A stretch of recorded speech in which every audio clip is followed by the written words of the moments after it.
اور سیدہ کائنات کا یہ بھی سیرت اور نمونہ عملی موجود ہے کہ گھر کے سارے کام سیدہ کائنات خود اپنے ہاتھوں سے انجام دیا کرتی. آج کی خواتین کے لیے، آج کی بہو بیٹیوں کے لیے یہ سیرت ہمیں واضح پیغام دیتی ہے کہ سیدہ کائنات نے گھر کے کام کاج اپنے ہاتھوں سے کیے. آٹا خود چکی سے پیس لیتی، پانی بھر کے لے آتی، صفائی کا کام گھر کی ہر اعتبار سے کرتی. کبھی یہاں تک بھی روایات میں ہے کہ کام کاج کی وجہ سے اور چکی چلانے کی وجہ سے ہاتھوں پر چھالے پڑ جاتے.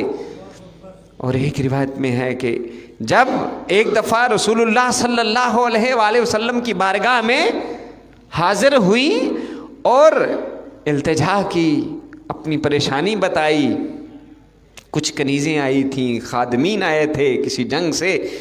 جب خادمہ کی کوئی ریکویسٹ کی کہ ہمیں بھی کوئی ملازمہ دے دی جائے، رسول اللہ صلی اللہ علیہ وسلم نے ارشاد فرمایا وہ تو تقسیم کر دیے گئے ہیں، میں تمہیں اس سے بھی بہتر چیز عطا کرتا ہوں.